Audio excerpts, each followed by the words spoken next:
പ്രപഞ്ചമാണ് മനുഷ്യന് ലഭ്യമായ ഏറ്റവും വലിയ പാഠശാല.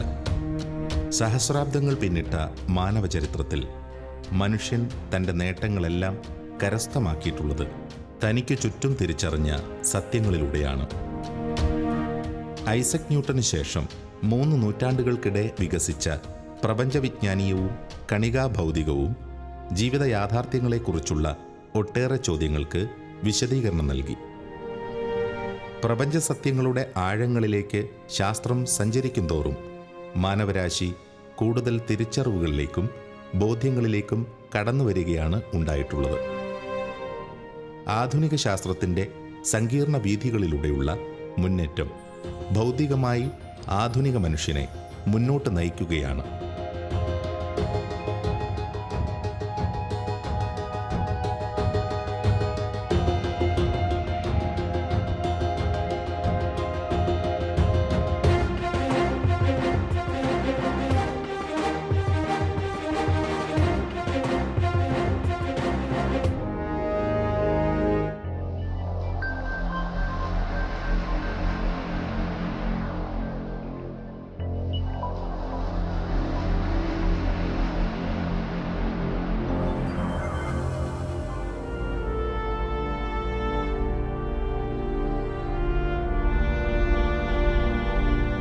അതിസൂക്ഷ്മ കണികകളെക്കുറിച്ചുള്ള പഠനം സമീപകാലങ്ങളിലായി ഏറെ മുന്നേറിയിട്ടുണ്ട്. സഹസ്രാബ്ദങ്ങൾക്ക് മുമ്പ് മുതൽ ശാസ്ത്രചിന്തകർക്ക് പഠന വിഷയമായിരുന്ന കണികകളെക്കുറിച്ചുള്ള നിരവധി ആശയങ്ങൾ ഈ കാലഘട്ടത്തിൽ വിവിധ പരീക്ഷണങ്ങളിലൂടെ സ്ഥിരീകരിക്കപ്പെട്ടിട്ടുണ്ട്. പഠനങ്ങൾ മുന്നേറുന്തോറും കൂടുതൽ തിരിച്ചറിവുകൾ ശാസ്ത്രജ്ഞർക്ക് ലഭിക്കുന്നു.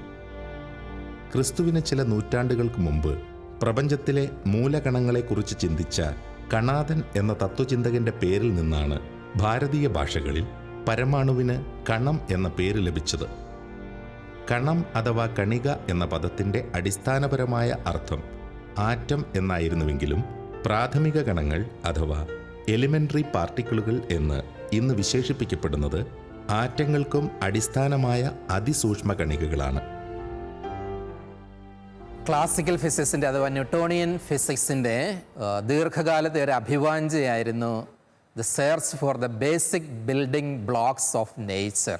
അതായത് പദാർത്ഥത്തിൻ്റെ ഉള്ളറകളിലേക്ക് കടന്നു ചെന്ന് ഏറ്റവും അഭിജിതമായ പദാർത്ഥ തലത്തിൽ എത്തിച്ചേരുക. ഇനിയും വിഭജിക്കാൻ സാധിക്കാത്ത തലം വരെ പദാർത്ഥത്തെ വിഭജിച്ച് പോവുക എന്ന് പറയും.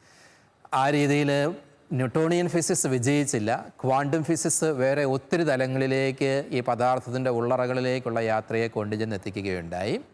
അത്തരണത്തിൽ നോക്കുമ്പോൾ പദാർത്ഥത്തിൻ്റെ ഉള്ളടക്കം മനസ്സിലാക്കുവാനുള്ള ആധുനിക ഭൗതിക ശാസ്ത്രത്തിലെ സമീപകാലത്തെ ഏറ്റവും സുപ്രധാനമായ ചുവടുവയ്പ്പായിരുന്നു ഹിഗ്സ് ബോസോണിൻ്റെ കണ്ടുപിടുത്തം. അതിന് ആലങ്കാരികമായിട്ട് ദൈവഗണം എന്നും വിശേഷിപ്പിക്കുന്നുണ്ട്. ഈ ദൈവഗണത്തിൻ്റെ കണ്ടുപിടുത്തം ഒത്തിരി തെറ്റിദ്ധാരണാജനകമായ ഒരു ഫോർമുലേഷൻ കൂടിയാണ്. ചിലരതിനെ തെറ്റിദ്ധരിച്ചിട്ടുണ്ട്, ദൈവം നിർമ്മിക്കപ്പെട്ടിരിക്കുന്ന കണം കണ്ടുപിടിച്ചിരിക്കുന്നു, അല്ലെങ്കിൽ ആദിയിൽ എല്ലാം ഉണ്ടാക്കിയിരിക്കുന്ന ഒരു കണത്തിൻ്റെ പേരാണ് ദൈവഗണം എന്നൊക്കെ. ഇതൊക്കെ തെറ്റായ മതശാസ്ത്ര സംവാദത്തിൻ്റെ സങ്കേതങ്ങളാണ് എന്ന് നമ്മൾ തിരിച്ചറിയേണ്ടിയിരിക്കുന്നു. അതിനർത്ഥം ദൈവഗണത്തിൻ്റെ കണ്ടുപിടുത്തത്തിന് ദാർശനികമോ ദൈവശാസ്ത്രപരമായ സാങ്കത്യമില്ല എന്നുള്ളതല്ല. അതിനേക്കാൾ ഉപരി ഒരു അതിഭൗതിക തലത്തിൽ നിന്ന് നമ്മൾ ആഖ്യാനം ചെയ്യുകയാണ് എങ്കിൽ ദൈവഗണത്തിൻ്റെ കണ്ടുപിടുത്തം ദൈവശാസ്ത്രത്തിന് മുന്നിൽ ഒത്തിരി പുതിയ സാധ്യതകൾ തുറന്നു തരുന്നുണ്ട്. ഇന്നത്തെ നമ്മുടെ എപ്പിസോഡ് നമ്മൾ ചർച്ച ചെയ്യുക ദൈവഗണം അഥവാ ഹിഗ്സ് ബോസോണിൻ്റെ കണ്ടുപിടുത്തവുമായി ബന്ധപ്പെട്ട ദാർശനികവും ദൈവശാസ്ത്രപരവുമായ ഉൾക്കാഴ്ചകളായിരിക്കും.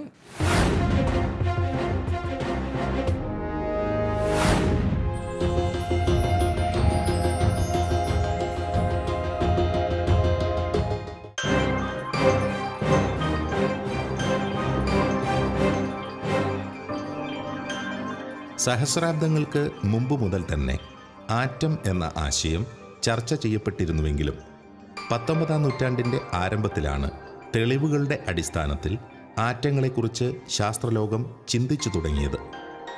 ജോൺ ഡാൾട്ടൺ എന്ന ശാസ്ത്രജ്ഞൻ മുന്നോട്ട് വെച്ച ആണവ സിദ്ധാന്തം ഈ ശാസ്ത്രശാഖയ്ക്ക് വിപ്ലവകരമായ ഒരു തുടക്കം നൽകി. അക്കാലം മുതൽ പ്രബലമായിരുന്ന കാഴ്ചപ്പാടുകൾ അനുസരിച്ച് പ്രോട്ടോണുകൾ, ന്യൂട്രോണുകൾ, ഇലക്ട്രോണുകൾ എന്നിങ്ങനെയുള്ള 3 ഘടകങ്ങളാൽ നിർമ്മിതമാണ് ആറ്റം. എന്നാൽ പിൽക്കാലത്ത് ആറ്റത്തിനും പിന്നിൽ മറ്റ് നിരവധി ഘടകങ്ങളുണ്ട് എന്ന് ശാസ്ത്രജ്ഞർക്ക് വ്യക്തമായി. പ്രോട്ടോണുകളും ന്യൂട്രോണുകളുമുള്ള അണുകേന്ദ്രവും അതിനു ചുറ്റും ഉള്ള ഒരു മേഘം എന്നുള്ള നിലയ്ക്ക് തന്നെ പറയാം. അതിനു ചുറ്റുമുള്ള ഒരു ക്ലൗഡ് പോലെയുള്ള ഇലക്ട്രോണുകളുടെ ഒരു കൂട്ടവുമാണ് ഒരു പരമാണു എന്ന് പറയുന്നത്. ഇങ്ങനെയൊക്കെ ആണെങ്കിലും പരമാണു എന്നുള്ളത് 99.9% ശുദ്ധശൂന്യമാണ്. അതിനകത്ത് സ്പേസ് മാത്രമേ ഉള്ളൂ. മറ്റു വിധത്തിൽ പറഞ്ഞാൽ പദാർത്ഥത്തിൻ്റെ ബിൽഡിംഗ് ബ്ലോക്കായിട്ടുള്ള അടിസ്ഥാന വസ്തുവായിട്ടുള്ള പരമാണു ഓൾമോസ്റ്റ് ശൂന്യമായ ഒരു സംഭവമാണ്. കുറേ കഴിഞ്ഞപ്പോൾ കണ്ടെത്തുകയുണ്ടായി ഈ പ്രോട്ടോൺ എന്ന് പറയുന്നതിനും അകത്ത് മറ്റ് കണികകൾ ഉണ്ടാകാമെന്ന്. അങ്ങനെ കണ്ടെത്തിയ പ്രോട്ടോണുകൾ നിർമ്മിക്കപ്പെട്ടിരിക്കുന്നത് ക്വാർക്ക് എന്നുള്ള മറ്റ് കണികകളെ കൊണ്ടാണ്. ആ കാലഘട്ടത്തിലാണ് കോസ്മിക് റേ ഗവേഷണം തുടങ്ങുന്നത്. കോസ്മിക് റേ എന്ന് പറയുന്നത് പ്രപഞ്ചത്തിൻ്റെ അന്യമൂലകളിൽ നിന്ന് വരുന്ന വിദൂര മൂലകളിൽ നിന്ന് വരുന്ന ഹൈ എനർജി പാർട്ടിക്കിൾസാണ്. വളരെ ഊർജം ക്യാരി ചെയ്യുന്ന കണികകളാണ് കോസ്മിക് റേയിലുള്ളത്. ഈ കോസ്മിക് റേ പരിശോധിച്ച് കഴിഞ്ഞപ്പോൾ കോസ്മിക് റേയുടെ ഗവേഷണത്തിൻ്റെ ഫലമായിട്ട് ഒട്ടനവധി പുതിയ പുതിയ കണികകളെ കണ്ടുപിടിക്കേണ്ടായി. Pi meson, mu meson, K meson, അങ്ങനെ നിരവധി കണികകൾ, 100 കണക്കിന് കണികകളെയാണ് കോസ്മിക് റേ ഗവേഷണത്തിൽ കണ്ടെത്തിയത്. അപ്പോൾ ഒരു അടിസ്ഥാനപരമായൊരു പ്രശ്നം പൊന്തി വന്നു. എന്തിനാണ് ഇത്രയധികം കണികകൾ, എവിടെ നിന്നാണ് ഇത്രയധികം കണികകൾ ഉത്ഭവിക്കുന്നത്, എന്താണ് ഈ കണികളുടെ എല്ലാം അടിസ്ഥാന കാരണം, എങ്ങനെയാണ് പ്രപഞ്ചം ഈ കണികളെ കൊണ്ട് നിർമ്മിതമായിരിക്കുന്നത്, അല്ലെങ്കിൽ പ്രപഞ്ചത്തിൽ ഈ കണികളുടെ എല്ലാം സാങ്കത്യം എന്താണ്? ഈ ഗവേഷണം മുന്നോട്ട് പോകുന്നത് പാർട്ടിക്കിൾ ഫിസിക്സ് എന്നുള്ള ഗവേഷണ ശാഖയിലാണ്. പാർട്ടിക്കിൾ ഫിസിക്സ് അഥവാ കണികാ ഭൗതികം എന്ന ശാസ്ത്രശാഖ സാവകാശം വളർന്നു വികസിച്ച ഒന്നാണ്. ജോൺ ഡാൾട്ടൺ മുന്നോട്ട് വെച്ച ആറ്റമിക സിദ്ധാന്തത്തെ തുടർന്ന് നിരവധി പഠനങ്ങൾ ഈ രംഗത്ത് നടന്നു. 20-ാം നൂറ്റാണ്ടിൽ അവതരിപ്പിക്കപ്പെട്ട ക്വാണ്ടം ബലതന്ത്രവും ന്യൂക്ലിയർ ഫിഷൻ, ന്യൂക്ലിയർ ഫ്യൂഷൻ തുടങ്ങിയ ആശയങ്ങളും തുടർ പഠനങ്ങളുടെ പിൻബലത്തിൽ മുന്നേറിയത് പാർട്ടിക്കിൾ ഫിസിക്സിൻ്റെ വളർച്ചയ്ക്ക് കാരണമായി. തുടർന്ന് 1970-കളിൽ കണികകളുടെ സ്റ്റാൻഡേർഡ് മോഡൽ അവതരിപ്പിക്കപ്പെട്ടു. അതനുസരിച്ച് ക്വാർക്കുകൾ, ലെപ്റ്റോണുകൾ, ബോസോണുകൾ എന്നിങ്ങനെയുള്ള 16 അടിസ്ഥാന കണികകളും ഹിഗ്സ് ബോസോൺ എന്ന പ്രത്യേക കണികയുമാണ് ഉള്ളത്. പ്രപഞ്ചത്തിലെ മറ്റെല്ലാ കണികകൾക്കും പിണ്ഡം നൽകുന്നത് ഹിഗ്സ് ബോസോൺ ആണെന്ന് കരുതപ്പെടുന്നു. സ്റ്റാൻഡേർഡ് മോഡൽ ഓഫ് പാർട്ടിക്കിൾസ് ഏതാണ്ട് 16 ഫണ്ടമെൻ്റൽ പാർട്ടിക്കിൾസിന്, അതായത് ക്വാർക്സ്, ലെപ്റ്റോൺസ്, ബോസോൺസ് ഇങ്ങനെ ഉപയോഗിച്ചിരിക്കുന്ന 16 എണ്ണവും പിന്നീട് ഹിഗ്സ് ബോസോണും ചേർന്ന ഒരു സ്റ്റാൻഡേർഡ് മോഡൽ. ഇതിനെ ഉപമിക്കാൻ സാധിക്കുന്നത്, നമ്മൾ കെമിസ്ട്രിയിൽ പഠനം തുടങ്ങിയപ്പോൾ പലതരം കെമിക്കൽ കോമ്പൗണ്ട്സ് കണ്ട്, പലതരം കെമിക്കൽ സബ്സ്റ്റൻസ് കണ്ട്, ഇതിൻ്റെ എല്ലാം ഗവേഷണ ഫലമായ ഒടുവിൽ കണ്ടെത്തിയത് കുറേ എലമെൻറ്റ്സ്, മൂലകങ്ങൾ ചേർന്നാണ് എല്ലാ കോമ്പൗണ്ടുകളും ഉണ്ടാകുന്നതെന്നാണ്. അപ്പം അങ്ങനെ ആയിരക്കണക്കിന് കോമ്പൗണ്ടുകളുണ്ടെങ്കിൽ അതിനെ 100 ചില്ലുവാനം എലമെൻറ്റുകളായി ചുരുക്കി. ഈ എലമെൻറ്റുകളുടെ ഹൈഡ്രജൻ, ഓക്സിജൻ ആയാലും കാർബൺ ഇങ്ങനെയുള്ള എലമെൻറ്റ്സ് ചേർന്നാണ് ഈ സബ്സ്റ്റൻസ് ഉണ്ടാകുന്നതെന്ന് മനസ്സിലാക്കി. പിന്നീട് ഉള്ള ഗവേഷണമാണ് ഈ എലമെൻറ്റുകളുടെ അകത്ത് എന്താണ് ഇരിക്കുന്നതെന്നുള്ള ഒരു ഗവേഷണം വരുന്നത്. അങ്ങനെയാണ് നമ്മൾ ആറ്റത്തിനെ കണ്ടെത്തുന്നതും ആറ്റത്തിനകത്ത് ഉള്ള ഇലക്ട്രോൺസ്, പ്രോട്ടോൺസ്, ന്യൂട്രോൺസ് എന്നിവയെല്ലാം കണ്ടെത്തുന്നത്. അവിടെ കൊണ്ടും തീരുന്നില്ല നമ്മുടെ കണ്ടുപിടുത്തങ്ങൾ. അതിനുശേഷമാണ് ഈ പ്രോട്ടോൺ, ഇലക്ട്രോൺ, ഈ പ്രോട്ടോണുകളും മറ്റ് ഫണ്ടമെൻ്റലായിട്ടുള്ള പാർട്ടിക്കിളായിട്ടുള്ള ക്വാർക്സ് ചേർന്നാണ് ഒരു ന്യൂട്രോൺ ഉണ്ടാകുന്നതും പ്രോട്ടോൺ ഉണ്ടാകുന്നതും ഈ ക്വാർക്കുകൾ ചേർന്നിട്ടാണ്. Up quark, down quark, top quark, charm, strange ഇങ്ങനെയുള്ള ഒരു 6 തരം ക്വാർക്കുകൾ ചേർന്നാണ് ഈ പലതരം പാർട്ടിക്കിളുകൾ ഉണ്ടാകുന്നത്.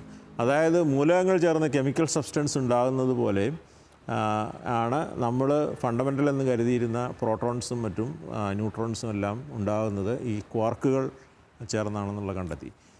ഇതിനകത്തുള്ള ഒരു സിമിട്രിയുടെ പഠനത്തിൽ നിന്നാണ് ഈ പറഞ്ഞ 16 ഫണ്ടമെൻ്റൽ ആയിട്ടുള്ള പാർട്ടിക്കിൾസ് വരുന്നത്. ഇലക്ട്രോൺസും ലെപ്റ്റോൺസ് എന്ന് പറയുന്ന കാറ്റഗറി വരുന്നതാണ്. Electrons, muons, neutrinos. ഈ രീതിയിൽ സ്റ്റാൻഡേർഡ് മോഡൽ വളരെ വിജയകരമായി നമ്മുടെ ഈ പദാർത്ഥത്തിൻ്റെ എങ്ങനെയാണ് പദാർത്ഥം ഉണ്ടാകുന്നതെന്നുള്ള ഒരു വിശദീകരണം നൽകുന്നതിന് സഹായിച്ചു. ഈ പ്രപഞ്ചത്തിലെ സകലതിനും അടിസ്ഥാനമെന്ന് കരുതപ്പെടുന്ന മൂലകണികകളാണ് സ്റ്റാൻഡേർഡ് മോഡലിൻ്റെ ഭാഗമായി അവതരിപ്പിക്കപ്പെട്ടിട്ടുള്ളത്.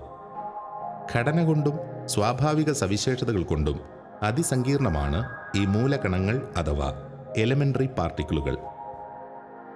കഴിഞ്ഞ അരനൂറ്റാണ്ട് കാലത്തോളമായി വ്യക്തമായ സ്ഥിരീകരണം ലഭ്യമല്ലാതെ പരക്കെ അംഗീകരിക്കപ്പെട്ട ഒരു സങ്കല്പം എന്ന നിലയിൽ ചർച്ച ചെയ്യപ്പെട്ടിരുന്ന ഇവയെക്കുറിച്ച് ഗൗരവമേറിയ ചില പഠനങ്ങൾ അടുത്ത കാലങ്ങളിലായി നടന്നിരുന്നു.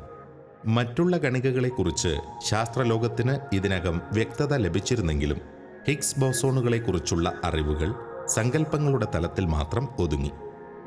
എന്നാൽ അടുത്ത കാലത്ത് ഹിഗ്സ് ബോസോണുകളെക്കുറിച്ച് നടന്ന പഠനം ഏറെ ശ്രദ്ധേയവും വിജയകരവുമായിരുന്നു. 2012 പരീക്ഷണശാലയിൽ ഹിഗ്സ് ബോസോണിനെ സൃഷ്ടിച്ചത് വിപ്ലവകരമായ ഒരു മുന്നേറ്റം തന്നെയായിരുന്നു. ഈ സ്റ്റാൻഡേർഡ് മോഡലിൽ നമുക്ക് 16 കളമുള്ള ഒരു കളം നിശ്ചയിക്കുകയാണെങ്കിൽ ഓരോ കളത്തിലും നമുക്ക് ഓരോ പാർട്ടിക്കിളിനെ വയ്ക്കാം. അങ്ങനെ ആദ്യത്തെ 8 കളത്തിൽ നമുക്ക് ക്വാർക്കുകളെ വയ്ക്കാം.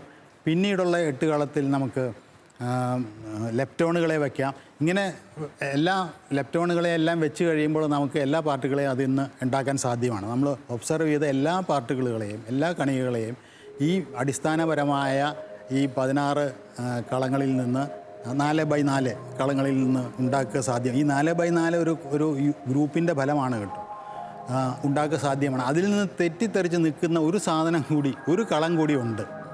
ആ കളമാണ് ഹിഗ്സ് ബോസോണിനെ നമുക്ക് പ്രതിഷ്ഠിക്കാൻ പറ്റുന്നത്. ഈ കളത്തിൽ ഹിഗ്സ് എന്ന് പറയുന്ന ഒരു അടിസ്ഥാനപരമായ കണികയുണ്ടെന്നും ഈ കണിക മറ്റ് കണികളിൽ നിന്ന് എല്ലാം വ്യത്യസ്തമാണെന്നും ആ ഹിഗ്സ് ബോസോൺ എന്ന് പറയുന്ന കണിക ക്വാർക്കുകളെ കൊണ്ട് ഉണ്ടാക്കുക അസാധ്യമാണെന്നും കണ്ടെത്തുകയുണ്ടായി. ഈ ഹിഗ്സ് ബോസോണിൻ്റെ ദ്രവ്യമാനം പ്രോട്ടോണിൻ്റെ ദ്രവ്യമാനത്തെ അപേക്ഷിച്ച് 225 ഇരട്ടി കൂടുതലാണ്. അതായത് ഹൈഡ്രജൻ പരമാണുവിനെക്കാട്ടിലും 225 ഇരട്ടി ഘനമുള്ള ദ്രവ്യമാനമുള്ള ഒരു കണികയാണ് ഹിഗ്സ് ബോസോൺ. ഈ ഹിഗ്സ് ബോസോണിനെ ജനീവയിലുള്ള സേൺ എന്നുള്ള പരീക്ഷണശാലയിൽ ഉന്നതോർജം ഉപയോഗിച്ച് ഉന്നതോർജത്തിൽ കൊളൈഡ് ചെയ്യുന്ന കൂട്ടിയിടിക്കുന്ന പ്രോട്ടോണുകളെ ഉപയോഗിച്ച് ഈ ഹിഗ്സ് ബോസോണിനെ അവർ വേർതിരിച്ചെടുക്കുകയുണ്ടായി. അത്രയും വലിയൊരു എലമെൻ്ററി പാർട്ടിക്കിൾ ഒരു കണിക ഉണ്ടാക്കണമെങ്കിൽ വളരെ വളരെ ശക്തമായ എനർജി വേണം. ഒത്തിരി എനർജി ഉണ്ടെങ്കിലോ എനർജി വളരെ വളരെ ശക്തിയുള്ളതാണെങ്കിൽ മാത്രമേ ഇത്രയും വലിയ കണി ഉണ്ടാകത്തുള്ളൂ. E=mc² എന്നാണല്ലോ ഐൻസ്റ്റൈൻ്റെ ഇക്വേഷൻ. പക്ഷേ എനർജി വളരെ ഹൈ ആയിരിക്കണം, എന്നാലും അവൻ വരത്തുള്ളൂ, അവിടെ mc² വരത്തുള്ളൂ. അപ്പോൾ അവർ അങ്ങനെ വരുമ്പോഴത്തേക്കും ഇത്രയും വലിയ എനർജി ഉണ്ടാക്കണമെങ്കിൽ സാധാരണഗതിയിൽ അതിന് വേണ്ടിയിട്ട് ഒരു ബിഗ് ബാങ് സിറ്റുവേഷൻ നമ്മൾ റീക്രിയേറ്റ് ചെയ്യണം. ബിഗ് ബാങ് സിറ്റുവേഷൻ അന്നുണ്ടായ അതുപോലുള്ളൊരു എനർജി നമ്മൾ ക്രിയേറ്റ് ചെയ്താൽ മാത്രമേ ഇത്രയും വലുത് വരത്തുള്ളൂ. അത് ഓഫ്കോഴ്സ് വളരെ വളരെ പ്രയാസം പിടിച്ച സംഗതിയായിരുന്നു. അവിടെയാണ് ലാർജ് ഹാഡ്രോൺ കൊളൈഡർ, ഇവിടെ നമ്മുടെ സ്വിറ്റ്സർലൻഡിൻ്റെയും ഫ്രാൻസിൻ്റെയും അതിർത്തിയിൽ 175 മീറ്റർ താഴെയും 27 കിലോമീറ്റർ പെരിമീറ്ററും സർക്കംഫറൻസ് എവിടെയും ഇത് ആയിട്ടുള്ള ഒരു റിങ് ഉണ്ടാക്കി വളരെ വളരെ വിചിത്രമായ അത്ഭുതപരമായ ഒരു സെറ്റപ്പായിരുന്നു അത്. ഐൻസ്റ്റൈൻ്റെ തിയറി നമ്മൾ സീരിയസ് ആയിട്ട് എടുക്കുകയാണെങ്കിൽ, റിലേറ്റിവിറ്റി തിരിച്ചായിട്ട് എടുക്കുകയാണെങ്കിൽ, ഇപ്പോൾ രണ്ട് പ്രോട്ടോൺസാണ്. 2 പ്രോട്ടോൺസ് ഇങ്ങനെ ഓൾമോസ്റ്റ് വെലോസിറ്റി ഓഫ് ലൈറ്റിൽ കൂട്ടിമുട്ടുകയാണെങ്കിൽ അന്നേരം ഉണ്ടാകുന്ന എനർജി ഓൾമോസ്റ്റ് ഇൻഫിനിറ്റ് ആയിരിക്കും. ആ ഇൻഫിനിറ്റ് എനർജി ഇൻഫിനിറ്റ് അല്ല, ഓൾമോസ്റ്റ് ഇൻഫിനിറ്റ് ആയിരിക്കത്തുള്ളൂ. ആ എനർജിയിൽ ഇതുപോലുള്ള 125 മാസുള്ള GeV മാസുള്ള കണം നിർമ്മിക്കാൻ സാധിക്കും. അങ്ങനെയാണ് അവർ നിർമ്മിച്ചത്. മനുഷ്യൻ ഇതുവരെ നിർമ്മിച്ചിട്ടുള്ളതിൽ വെച്ച് ഏറ്റവും വലുതും സങ്കീർണവുമായ യന്ത്ര സംവിധാനം എന്നാണ് ലാർജ് ഹാഡ്രോൺ കൊളൈഡർ അറിയപ്പെടുന്നത്. European organisation for nuclear research ഏകദേശം 70,000 കോടി രൂപ മുതൽ മുടക്കിൽ നിർമ്മിച്ച ആ ഗവേഷണ സംവിധാനത്തിലാണ് ഹിഗ്സ് ബോസോൺ കണ്ടെത്തിയത്. ലോകമെമ്പാടുമുള്ള 10,000-ലേറെ ശാസ്ത്രജ്ഞരുടെ സഹകരണം ഈ ഗവേഷണ പദ്ധതിയുടെ പല ഘട്ടങ്ങളിലായി ഉണ്ടായിരുന്നു. 1964 ബ്രിട്ടീഷ് ശാസ്ത്രജ്ഞനായ പീറ്റർ ഹിഗ്സ് എന്ന ശാസ്ത്രജ്ഞന്റെ നേതൃത്വത്തിലുള്ള ഗവേഷക സംഘമാണ് ഹിഗ്സ് ബോസോൺ എന്ന കണത്തെക്കുറിച്ചുള്ള ആശയം ആദ്യമായി അവതരിപ്പിച്ചത്. 2012 ലാർജ് ഹാഡ്രോൺ കൊളൈഡറിൽ നടന്ന പരീക്ഷണത്തിലൂടെ ഹിഗ്സ് ബോസോൺ വാസ്തവമെന്ന് പ്രഖ്യാപിക്കപ്പെട്ടു. ഈ ഹിഗ്സ് ബോസോണിന് ഉള്ള ജീവിതകാലം റഫ്ലി 10⁻⁻22 സെക്കൻഡേ ഉള്ളൂ. ഈ 10⁻22 സെക്കൻഡിൽ ഹിഗ്സ് ബോസോൺ ഉണ്ടായോ ഇല്ലയോ എന്ന് നമ്മൾ എങ്ങനെ അറിയും? ഈ രൂപീകൃതമായ ഹിഗ്സ് ബോസോൺ മറ്റ് കണികകളുമായിട്ട് വിഘടിക്കുന്ന ഒരു പദ്ധതിയുണ്ട്. അപ്പോൾ ഈ വിഘടിച്ച പാർട്ടിക്കിളുകളെ കണ്ടെത്തിയാൽ അവ കുറച്ചും കൂടി ലോങ് ലീവ്ഡാണ്. ഈ വിഘടിച്ച പാർട്ടിക്കിളുകളെ കണ്ടെത്തിയാൽ ഹിഗ്സ് ബോസോൺ ഉണ്ട് എന്നുള്ളതിനുള്ള ഒരു തെളിവായിട്ടാണ് ശാസ്ത്രജ്ഞന്മാർ അതിനെ കണക്കാക്കിയിരിക്കുന്നത്. അപ്പോൾ ഈ ഹിഗ്സ് ബോസോണിൻ്റെ ഡീകെ ആണ് സേണിൽ 2012 അവർ കണ്ടെത്തുകയുണ്ടായി. അതോടുകൂടി ഹിഗ്സ് ബോസോൺ എന്ന് പറയുന്ന കണിക, അതിനെ ദൈവകണികയും കൂടി എന്നുകൂടി വിളിക്കപ്പെടുന്നുണ്ട്, ആ ദൈവകണികയെ കണ്ടെത്തുക ഉണ്ടായി 2012. അത് ശാസ്ത്രലോകത്ത് ഒരു ചെറിയ വിപ്ലവം തന്നെയാണ് സൃഷ്ടിച്ചത്. കാരണം സ്റ്റാൻഡേർഡ് മോഡൽ അടിസ്ഥാനപരമായിട്ടും ശരിയാണ് എന്നുള്ളതിൻ്റെ ഒരു സൂചനയാണ് അത് നൽകിയത്.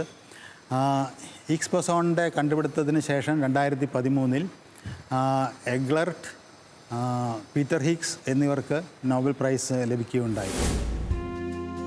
ഹിഗ്സ് ബോസോൺ ഗോഡ് പാർട്ടിക്കിൾ അഥവാ ദൈവകണം എന്ന് വിശേഷിപ്പിക്കപ്പെടുന്നതിന് പിന്നിൽ ആ പേരിൽ ഒരു പുസ്തകം പ്രസിദ്ധീകരിക്കപ്പെട്ടിട്ടുണ്ട് എന്ന ഒരേ ഒരു കാരണമേ ഉള്ളൂ. ലിയോൺ ലെഡർമാൻ, ഡിക് തെരേസി എന്നിവർ ചേർന്നെഴുതി 1993 പ്രസിദ്ധീകരിക്കപ്പെട്ട ആ ഗ്രന്ഥത്തിന് ഗോഡ്ഡാം പാർട്ടിക്കിൾ എന്ന പേരായിരുന്നു രചയിതാക്കൾ ആദ്യം നൽകിയത്. എന്നാൽ പ്രസിദ്ധീകരിച്ചപ്പോൾ പ്രസാധകരുടെ നിർദ്ദേശപ്രകാരം പേരിൽ പരിഷ്കരണം വരുത്തുകയായിരുന്നു.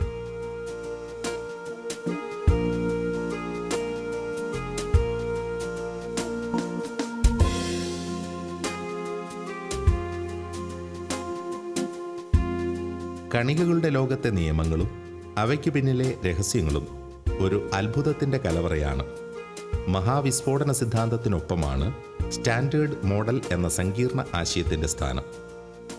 ഇവയെ പരസ്പരം ബന്ധിപ്പിച്ചുകൊണ്ടുള്ള നിരവധി സങ്കീർണ സിദ്ധാന്തങ്ങൾ സജീവമായി ചർച്ച ചെയ്യപ്പെടുന്നുണ്ട്. ക്വാണ്ടം ഫീൽഡ് തിയറി അനുസരിച്ച് ഓരോ പാർട്ടിക്കിളിനും അതിൻ്റേതായ ഫീൽഡുകളുണ്ട്. അതിൽ ഈ ഹിഗ്സ് ബോസോൺ എന്ന് പറയുന്നതിൻ്റെ ഹിഗ്സ് ഫീൽഡാണ്. അപ്പോൾ ഹിഗ്സ് ഫീൽഡിൻ്റെ എക്സൈറ്റേഷനാണ് ഹിഗ്സ് ബോസോണായിട്ട് വരുന്നത്. അപ്പോൾ അത് അങ്ങനെയുള്ളൊരു എക്സൈറ്റേഷൻ ഉണ്ടാകുന്നത് ഈ പറഞ്ഞ ഐ എനർജിയിൽ മാത്രമേ അത് ഉണ്ടാവുകയുള്ളൂ. വളരെ ഷോർട്ട് ലൈഫ് ടൈമുള്ള ഒരു കണിക പരീക്ഷണത്തിൽ മാത്രമേ ഇത് കണ്ടെത്താൻ സാധിക്കുകയുള്ളൂ. ഇനി നമ്മളെ അത്ഭുതപ്പെടുത്തുന്ന ഒരു കാര്യം, ഇങ്ങനെയുള്ള ഈ ക്വാണ്ടം ഫീൽഡും ഇത്തരത്തിലുള്ള കണികകളും നമ്മളതിൻ്റെ അവിടം വരെ കണ്ടെത്തി കഴിഞ്ഞു. ഇതിൻ്റെ ഘടന വെച്ചിട്ട് നമുക്ക് ഈ പ്രപഞ്ചത്തെ ഇതിൻ്റെ മൊത്തം ഘടനയെപ്പറ്റി സംസാരിക്കാൻ സാധിക്കുമോ എന്നുള്ളതാണ്. കാരണം ഹിഗ്സ് ഫീൽഡ് ഇപ്പോൾ തന്നെ കോസ്മോളജിസ്റ്റുകൾ ഈ ഹിഗ്സ് ഫീൽഡിൻ്റെ ഐഡിയ ഉപയോഗപ്പെടുത്തുന്നുണ്ട്. കാരണം ഇത് പ്രപഞ്ചത്തിൻ്റെ ഒരു സ്റ്റാർട്ടിംഗ് പോയിൻ്റ് എന്ന് പറയുന്നത് ബിഗ് ബാങ് ഇൻസിഡൻ്റാണ്. സ്റ്റാർട്ടിംഗ് എന്ന് നമുക്ക് അതായത് ബിഗ് ബാങ്ങിൽ നിന്നാണ് തുടങ്ങിയതെന്ന് പറയാം. അതിന് മുമ്പുണ്ടായ കാര്യത്തെക്കുറിച്ച് നമുക്ക് വ്യക്തമല്ല. അങ്ങനെയുള്ള ഒരു സമയത്ത് ഒരു sudden expansion of the universe ഉണ്ടായി. അത് ഇൻഫ്ലേഷണറി എക്സ്പാൻഷൻ.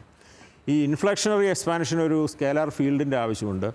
ആ എക്സ്പാൻഷൻ ഡ്രൈവ് ചെയ്തത് ഈ ഹിഗ്സ് ഫീൽഡാണ് എന്ന് ഒരു വിഭാഗം ശാസ്ത്രജ്ഞന്മാർ അഭിപ്രായപ്പെടുന്നുണ്ട്.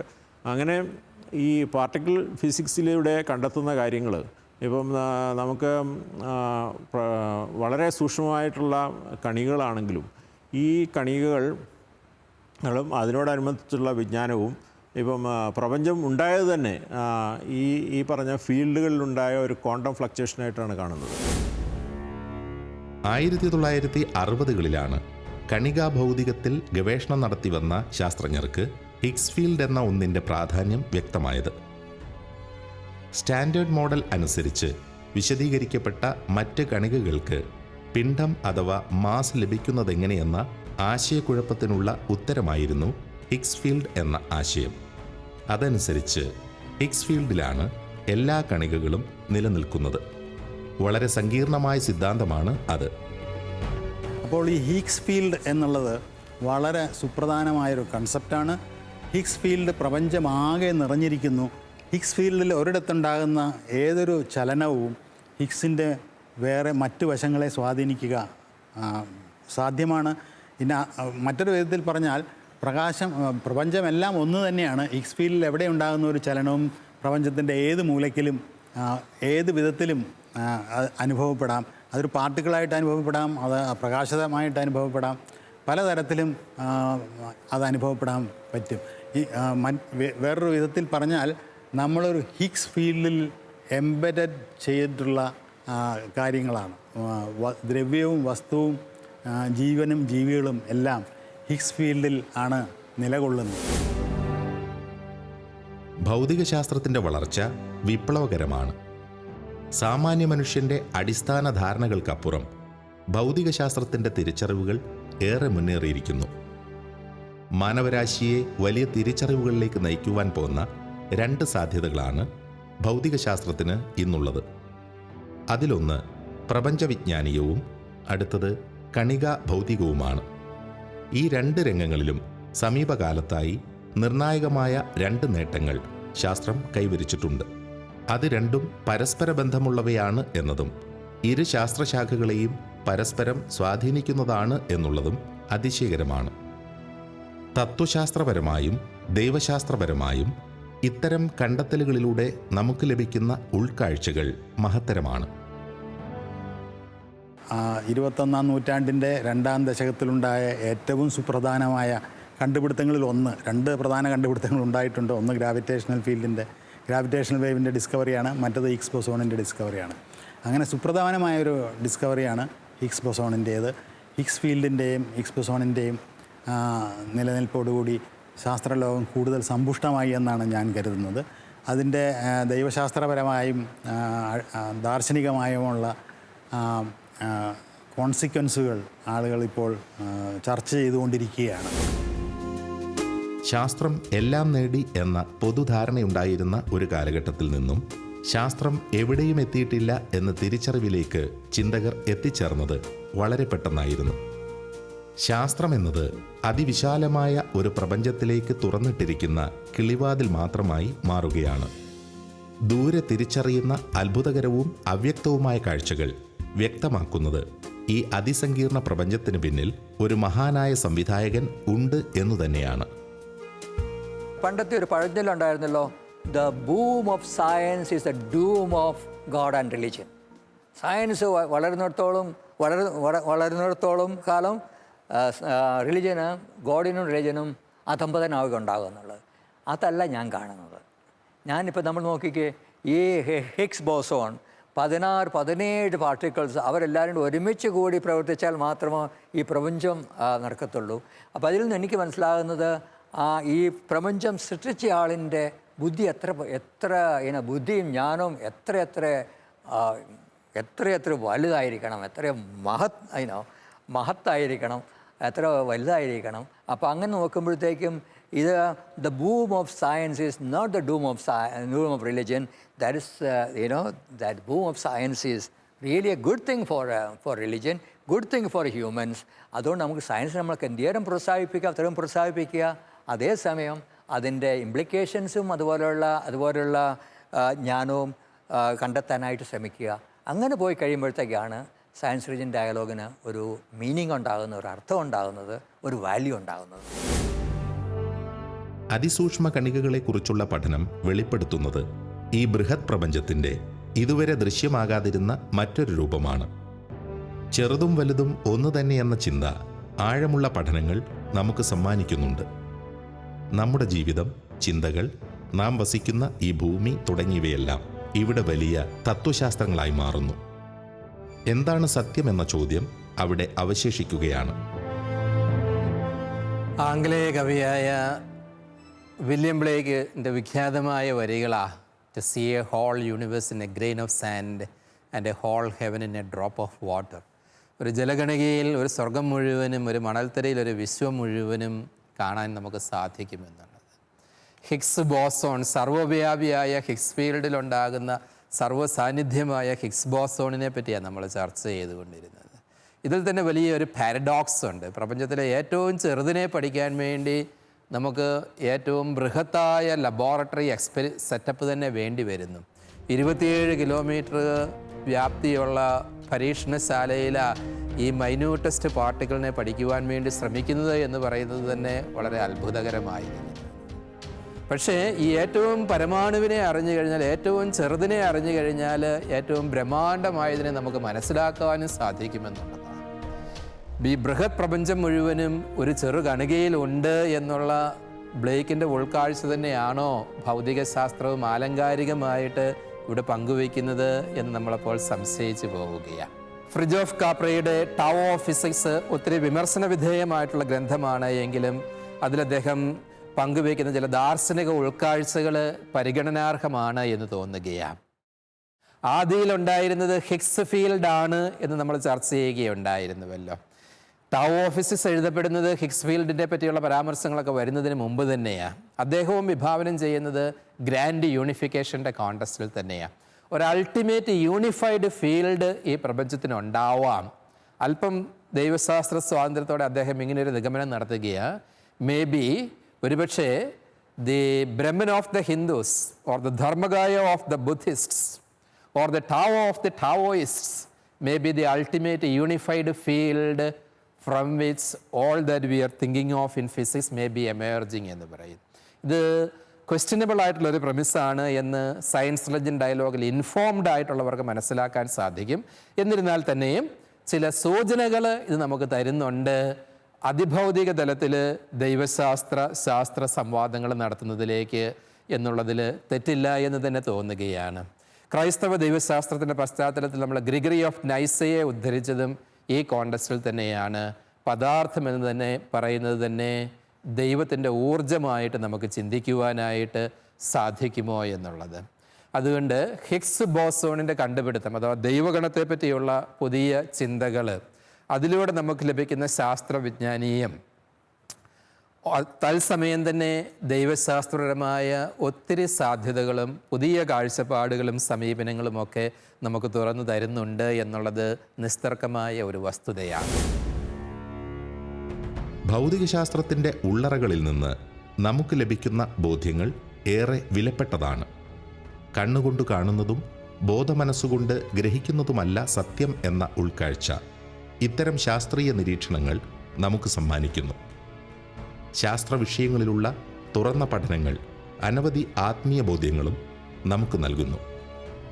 ഭൗതികശാസ്ത്രം തിരിച്ചറിഞ്ഞ സൂക്ഷ്മ പ്രപഞ്ചത്തെക്കുറിച്ചുള്ള നമ്മുടെ വിചിന്തനങ്ങൾ തുടരുന്നു. ലൈറ്റ് ഓഫ് ട്രൂത്ത് എന്ന ഈ ശാസ്ത്ര മതസംവാദ പരമ്പരയുടെ കഴിഞ്ഞ എപ്പിസോഡുകൾ യൂട്യൂബിൽ ലഭ്യമാണ്. ഈ ഡോക്യുമെൻ്ററി പരമ്പരയെക്കുറിച്ചുള്ള നിങ്ങളുടെ വിലയേറിയ അഭിപ്രായങ്ങളും നിർദ്ദേശങ്ങളും വാട്സപ്പ് വഴി ഞങ്ങളെ അറിയിക്കാവുന്നതാണ്. WhatsApp number 9745901960.